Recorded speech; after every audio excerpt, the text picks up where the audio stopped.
a day-to-day basis, the conversational chat interfaces, right? Essentially, an AI agent plans, reasons, and execute tasks for user. It has four key components. One is your model, which is essentially, for example, a Gemini model that you're using. It is used to reason over your goals, determine the plan, and generate a response out of it. The second key component is tools. It is used to fetch data, perform actions or transactions by calling other APIs or services. The third key component is the orchestration part.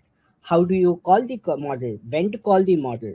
Which tools are there available to the model? Which tools to call when? What are the input parameters to these tools? What are the output parameters that needs to be expected from these tools, right? All of this orchestration, along with maintaining memory, state management, including the approach used to plan, the tools, data provided or fetched, etc. All of this is something that an orchestration handles. For example, let's say if you're building a trip planner agent, you would have different tools like a weather calling tool, right? From where you will be fetching the weather of that particular location for which you want to plan a trip. You will also have, let's say, a trains tool, right? From where you can fetch all of the local timetable of the trains which are running in that particular location, or different public transport, be it bus, be it anything else, right? You would also be looking at your flight schedules, right? What are the flights that are taking you to that particular location from the location where you reside currently, and what are the flight prices? How do you optimize your travel in a way that you are spending the least amount of cost in that, right? So all of this is not handled at a single place in a single model call, right? All of this are different tasks which are handled by different tools, and different tools then constitute and give this data back to the orchestrator, which then feeds all of this data into the AI model, based on which the AI model is able to generate the right result. The last key component is a runtime, essentially an execution runtime where all of this will be tied up together and working closely, right? I'm sure many of you must have used coding, AI coding tools, right? Give it a deep context. In this, with these agents, because they are perceiving, making decisions, taking action, and then self-learning as well, Sure. there is a rich cross-system context that is coming up. Therefore, these autonomous decision making, it evolves from a rule-based system to an autonomous adaptive kind of a decision making. Which is also, well, there is the other side to this double-edged sword, which I just want to, maybe highlight with a use case or something that happened only last month. Versa, there was 25,000 files which got deleted. Anushree, I'm sure you're aware of that, because one of the employees just plugged in an agent, and in just 9 seconds, 25,000 employees worth of accounts were gone. So. Yes. Alright, see you in a moment. So the first step to take is to install Hermes on an external VPS. Now you need to be very careful. Hermes is still a dangerous agent, just like OpenCloud or others. So agents, even paperclip agents. Why? Because these kinds of agents actually have access to your hard drive. And if there's what's called a print injection, someone could retrieve your photos, your videos, even your passwords. That's why we install Hermes on a VPS, like here, I'm using Hostinger. So as a result, there are neither my data nor my files actually on this VPS server. And that's very, very important. Never install Hermes or any AI agent on your own machine. So here I'm choosing the KVM2 plan, which gives me 2 processors with 8 GB of RAM. It's a very good processor, it's powerful, and the RAM is actually 8 GB. With that, I can actually run daily tasks, especially routine ones. So if you're a freelancer or a business, you need to have at least 8 GB of RAM. Also be careful, you need to be on this page.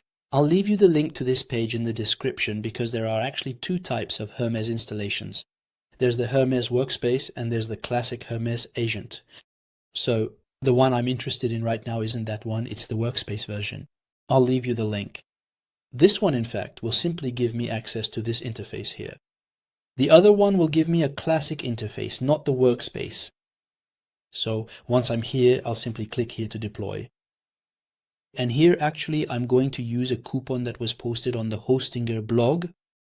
So the coupon in fact will give me a discount. And in order to use it, I had to be a first-time customer on Hostinger. So quite simply. Here, I'm going to log out of my old account because I'm going to use another email address. That way, for Hostinger, I'm a new customer, so that's the trick to make the coupon work. So now I'm going to enter the coupon code, which is GoMSI. There you go. Make a note of this coupon code. When I click on apply automatically, it will give me a 10% discount. Of course, I have a 30-day trial period. That's something very interesting about Hostinger. So you can do the installation, set up the system and everything. You have 30 days to test it out. Let's say for free. And then I choose the location of my server. For me, I choose France. And I simply click on continue to receive or generate. Go ahead and get an agent, making that change. But what's even cooler is the new multitask that I mentioned that they released at the end of April.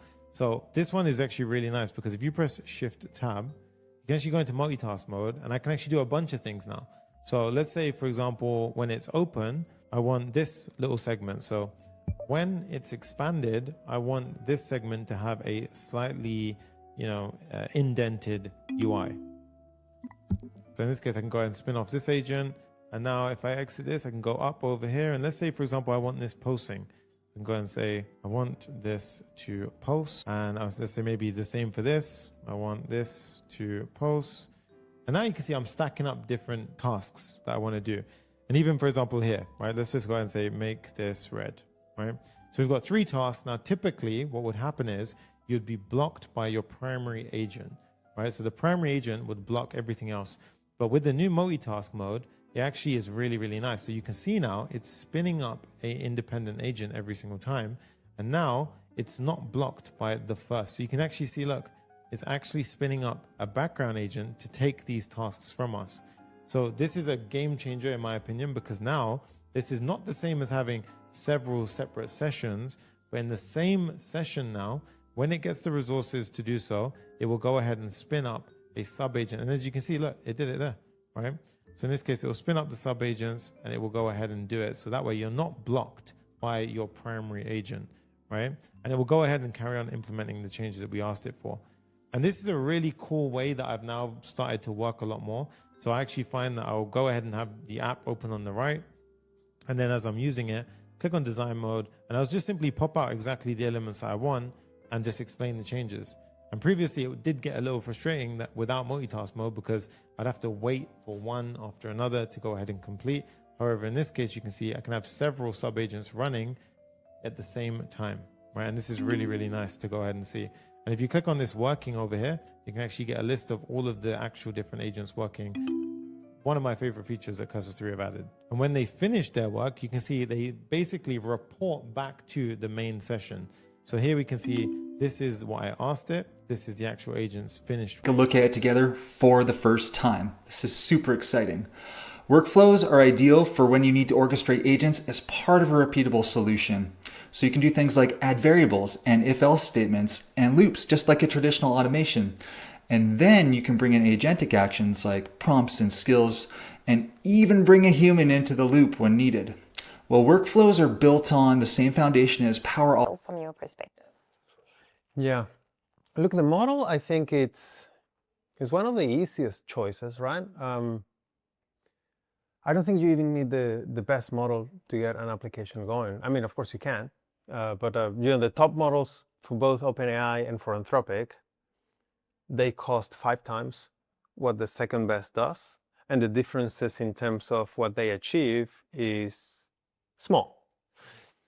Of course, if you have no... I mean, if you see them operating in a large, like a more complex system, maybe the bigger model will be probably more appropriate. But like you say, most of use cases don't require. Yeah, the use case is important. Don't usually require it. Yeah. A lot of companies, I mean, when you're coding, you probably want to use the most advanced model during your planning session.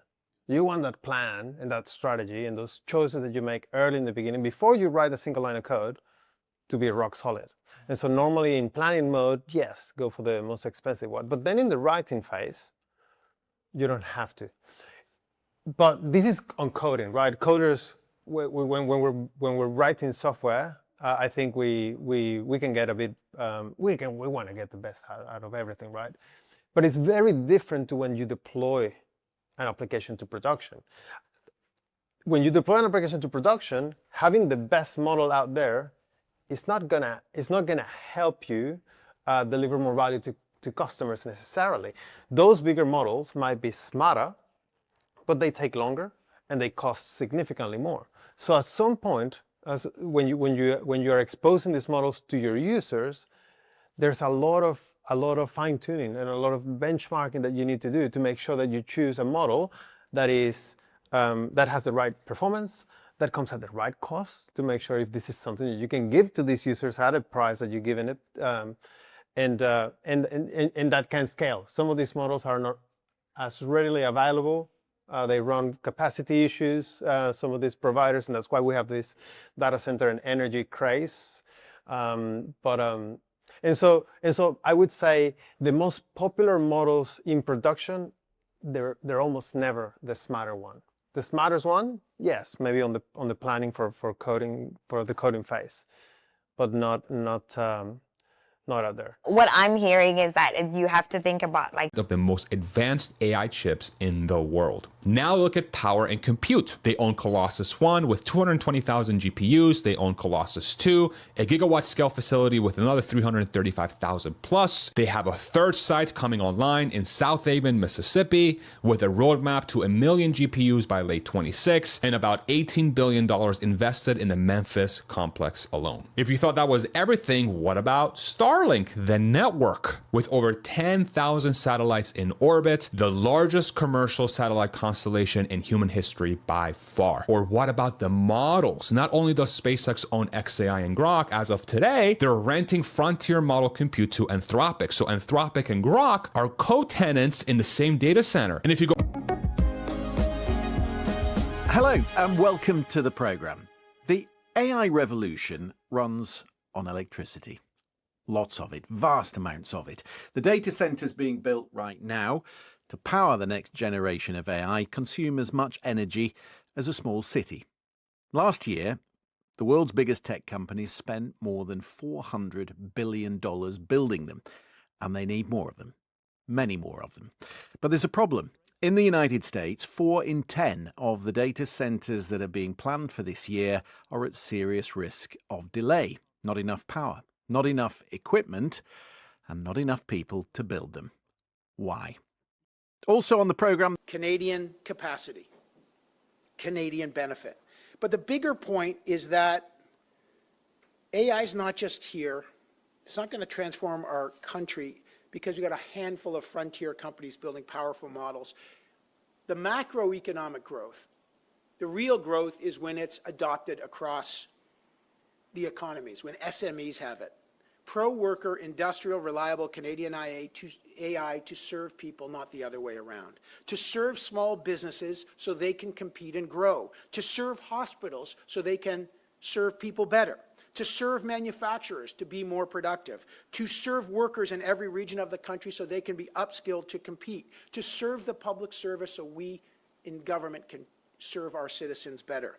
But nothing happens unless we've got the right infrastructure. Compute is not just a technical input. It's the core infrastructure of our economy. So just as previous generations and this generation is going to build ports and railways and highways and energy grids, this is part of the backbone, the steel, concrete, and code. So we have to build it. You can't run a sovereign AI strategy on someone else's servers, governed by someone else's rules, and in someone else's jurisdiction. La souveraineté, ce n'est pas un slogan. C'est l'énergie, c'est le calcul informatique, ce sont des données qui restent sous la loi canadienne, ce sont infrastructures qui servent l'Internet national. And this is the work in front of us. Build Canada, protect Canada, empower Canada. Build because Canada needs the infrastructure, the compute capacity, and the energy needs to make AI possible. And we're going to scale AI champions to build on top of this infrastructure here at home. Protect because trust matters. Canadian data, Canadian IP, Canadian economic advantages must remain here in Canada, protecting our data, protecting our privacy, protecting our kids. You'll see more on that very soon. And as AI becomes more powerful, Canadians expect us to safeguard their privacy, online safety, and protect democratic trust in the digital age. And you know this more than anything in BC after the horrific tragedy at Tumbler Ridge. And empowering because AI matters only if people can use it and we have the skilled workforce. Adoption is an opportunity, but we need the skilled workforce in our businesses, hospitals, researchers, manufacturers, and public servants to use the tools and the compute to grow and to serve. So that's what pro-worker AI for all means. When the Prime Minister and I talk about AI for all, not AI for the few, not AI somewhere else, AI built here, governed here, working for Canadians. And that's what this is all about today. Tell you what they think the fix for this problem is. First, Pinecone. Pinecone launched a product called Nexus with a query language called NoQL. Their pitch is that agents need a different retrieval contract than chatbots do. A chatbot needs related text. An agent needs operating context.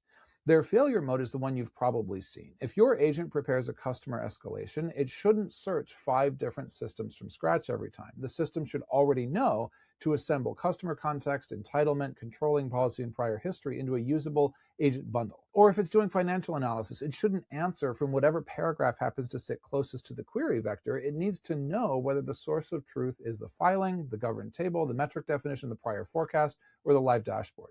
Those are 5 different answers. NoQL is Pinecone's attempt to make retrieval carry the things that decide those answers to agents, right? It should carry intent and filters and access policy and provenance and response shape and confidence and budget. A vector database can power a part of that, but it doesn't define the whole job anymore. And even Pinecone is telling you that now. If you want more on what Pinecone... Many things, okay? First of all, the major strength is it preserves document context. Because why? You have a structured data, right? You have a table of content, okay? You have a table of content, and based on this table of content, you are creating the JSON tree. In the node, you will be having the JSON information along with the summary, right? So here, no chunking is happening. Through this flow, important, in this node, only the information related to this node will be available. In this node, only the information related to this particular node will be available, right? So this is the most important thing. The section stays whole, no broken references. Let's say one important information is available here. The same information will not be available in the different node. In this node only, it will be available in the form of a summarized version. Cross-section reasoning, LLM can compare, contrast, and synthesize. When it is making this specific flow, it will also be able to compare, contrast, and synthesize so that you get an actual output. Okay. Explainable retrieval, right? Returns the navigation part, not a cosine source. So when you see the output of a vectorless RAG, over there, it will also give you a kind of a navigation path. Okay. And why this specific path is chosen? Because of the flow that we have selected. And here we don't get cosine score. So what is basically happening? Because of this relevance, which we are talking about, right? Relevance is basically getting captured.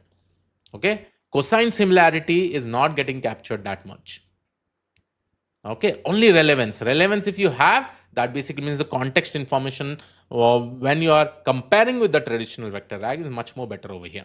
No embedding pipeline. So this is one of the major costs that is being removed, right? So we don't have to use any kind of embedding pipeline over here because we're skipping the embedding, right? Embedding. So we don't even have to re-embed things. We don't even have to convert. So here, what is the best thing about vectorless RAG? We are not converting text to vectors, right? We are not doing this. We are not converting this, right?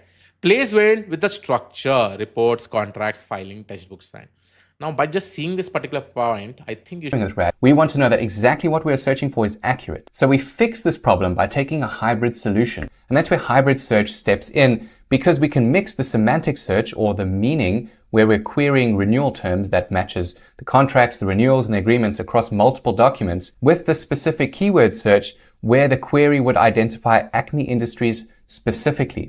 So even if this thing was ranked a little bit lower, it would still be able to search through all the relevant documents, but then it would be able to match it perfectly because it would look for the keyword of Acme Industries. So by combining both of these methods, it returns the right Acme contract, combining meaning and the exact keyword match. And really, if you're looking at most modern RAG systems out there that need... No, absolutely. So I think, it all came from, so Palido was formed, 10 years ago, right? 10 years ago, we started with creating structured authoring tool, which is what they call CCMS, content component management system, right, which was based on DocBook XML as a standard. Now, the reason we created this is because we know that when you achieve a certain level of complexity in terms of your document needs into an organization, you need a tool like Polygo to not only author and create content, but also create a lot of reuse and publication and translation and so on and so forth, the entire life cycle of content.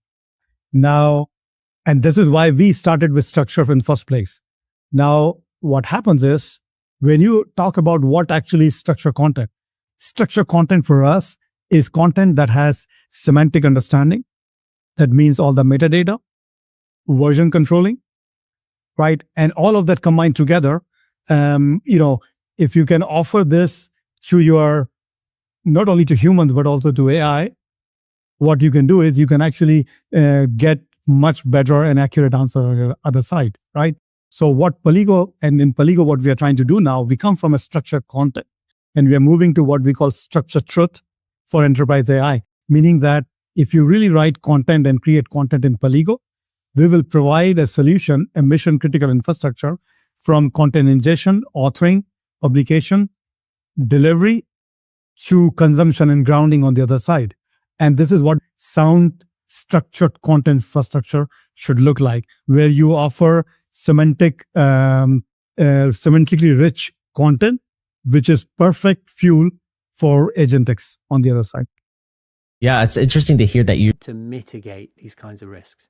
Well, there is a lot of evidence that they are trying. There's been a series of pieces of research out in the beginning of this year that were comparing different models against each other. They would develop fake conversations, really, but developed by psychologists that were designed to test how the model reacted to a user that's slipping into delusion. But some pieces of research have found that the newer models, especially of Claude and ChatGPT, are performing much better. They are not encouraging users down a delusional path, but trying to stop it and trying to steer them back towards the real world. But then there's other pieces of research that suggest that this problem may not be entirely solved. So it's difficult to know. I know that the Human Line Project are still seeing cases of people who are having delusional experiences, even on the newer models. I want to go back to Adam, because we left him in his kitchen with his... I did like the company. I wanted to pause it. There was no actual way to pause it. It's just like you schedule your next delivery for like several months out. So supposedly October. Problem is now, no, I'm agitated. So I will be looking for alternatives because I'm so turned off by that experience. Again, I've been giving them money for hair dye. Again, that's every 4 weeks for multiple years now. You were trying to give me a barrier to entry to talk to a human to fix a very simple problem. I like the product. I don't want to cancel the product. I don't want to cancel the delivery. I just want to postpone it or pause it until I'm ready to reuse it again. The end. And even then, I'm doing it so I can still give you money through Ulta. Now I will be looking for alternatives because I'm so agitated. So I posted a TikTok video of this because of course I did, because I was pissed off. And I got several comments from people because I was very calm with the customer service person once I finally got through to them. Because again, I've worked customer service and I know that it's not her fault that this clanker was irritating the fuck out of me. Okay. So I was very calm with her. By the time it finally gets to your human representatives, you are now giving them a live wire of a call. That is someone that is agitated and pissed off over something that probably would have been very simple and easy. And now they are livid and they want someone to take it out on that's going to understand that they're livid. Like the human representative that you employ. You should want more for your customers and your employees than that whole dynamic. Some of the comments on this post. My bank has started using AI for calls and emails. I don't want to give my banking info to an AI. I want a human. As a customer service rep, it's equally bad on our end. Most of the things people are calling for are things they already tried to do on their own, and it needs a human on our side to process. They call and get an AI that can't help them, so it gets callers riled up before I can even say hello. Makes the job needlessly more stressful. They're going to pigeonhole themselves into a latent space. So this is actually the idea of chain of continuous thought. So unlike discrete COT, where at each decoding step, the language model will first calculate a hidden state at the last layer, and then convert this hidden state into a probability distribution, and then sample the next token according to that distribution. For continuous COT, the model will actually directly use that the hidden state as the input embedding for the next position. So an intuition we want to use this method is because we can actually view a high dimensional continuous vector as a probability distribution. If we sample a token from that distribution, then we might lose some information. But if we are able to keep the whole vector, then we can keep all the information. So some previous experiments show that the continuous COT method can actually outperform discrete COT in certain reasoning tasks, especially the problems with high branching factor or requires intensive searching. However, it still lacks a core component that are working together. And these are known as the 4 pillars of an AI system. The very first is data. Second one is algorithm. Third is computing power. And fourth is training and evaluation. So now let's just break down all those 4 pillars and understand separately. When nothing else fits. At least that's the way I think about it. Okay, so the power moves. Master your context window. That 1 million token window on Opus 4.7 still gets sloppy past, about 50% capacity. So 2 commands fix this. /compact summarizes older history into a tight summary so your session keeps going. So you can run it proactively, not when you see warnings because it's already too late. You can also use /context, which shows where your tokens are going. Combine these with prompt caching, which is automatic in Claude Code, and your cost can drop 60 to 90% on long sessions. You also got auto mode plus /focus. So stop hitting yes 30 times a session. Hit shift tab to cycle into auto mode, and Claude routes safe commands through a classifier instead of asking you. And you can also type /focus, and it hides the intermediate steps so you only see the final result. And this is exactly how Boris runs his 5 parallel sessions. Once Claude is cooking, you switch focus to the next one. We've also got the verification loop. So Boris, once again, from the Claude Code team, says this is the single most important thing that you can do at this level. Give Claude a way to check its own work. So he pairs Claude Code with a Chrome extension, so Claude can actually open up a browser, test the UI, and iterate until both the code works and the UX feels right. And he says this single habit has 2 to 3x the quality of what he's gotten back. You can also have it take screenshots to make sure everything looks right. And just drag and drop the file from the description. And that's it. We have the MCP, we have the skill. Now we can actually start building something. All right, we'll start by invoking the skill. So for that, in Claude, just do /useful content factory and enter. Now it's going to ask us a bunch of questions. So the first one, yes, we have the MCP connected. For the second one, we'll start from the beginning. So stage 1. Next, let's do 100 videos. Now here the Claude starts thinking and taking all the information. Then it asks for the product URL or an image. So here I have an image for the Higgs juice. This is the product that we'll be using today. So it's natural juice, watermelon, orange, and kiwi. So I'm going to upload it and hit send. And that's onboarding done. Now, stage 1, research. So what it's doing right now is pulling live data from the internet, TikTok, Instagram, YouTube, and figuring out what's actually viral right now in your niche. Okay, there it is. So this is the viral content brief. It's got a trends table at the top, the competitors' brands that are killing it right now, the hook patterns that are working, and then 20 idea cards. And the thing I want to call out, every idea card has one more thing to set up before clip 2 generates. Every new clip starts completely from scratch, unless you give it something to continue from. If clip 2 uses the same reference images as clip 1, the lighting might get changed a bit, and the character might not look exactly the same. Then, when you put them together in CapCut, they won't feel like they belong to the same scene. The change is to add a video reference for clip 2, along with the image references. After clip 1 is generated, I go to Upload Media, then Video Generations. I pick clip 1, trim the last 3 to 5 seconds, and use that trimmed part as the video reference for clip 2. And I leave the reference images and elements as they are. Let's go. Today we are testing InVideo Agent 1, a powerful AI film agent with built-in context memory that remembers your character's visual style and story across the entire workflow. Perfect for tuning your idea into storyboards, scenes, and final videos without manual prompting. Let's go in. So first you go on InVideo.ai. Here we have an overview about the tool. As you can see, you can create cinematic,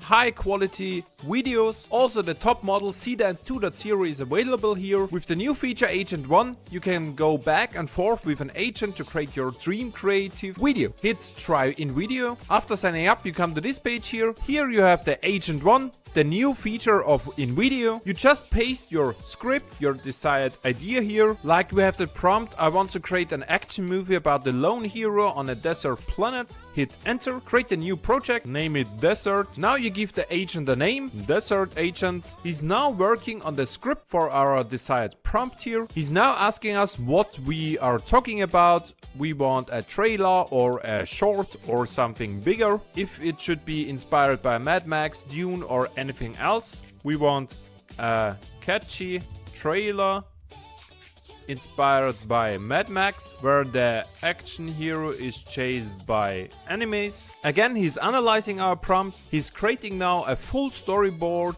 with the story about it. On the right you see the notebook, the workspace. He will list us all outputs he generates here, all images, all sound effects, music and the final videos. We have also a context here about this project. I already prepared this one, as you can see on the left. He generated the character reference sheets, the storyboard and then the different shots. On the right on our workspace notebook here we can see the created character references. It's just high quality. Our action hero from different angles here. Very nice. On the right you see the used prompt. If we scroll up a bit, we see the full storyboard of each video clip here which will be generated. And it is exactly that what we wanted. A hyper realistic Mad Max inspired action movie scene here. Our action hero is chased by enemies. It looks so astonishing, so wonderful. We can also edit the things here.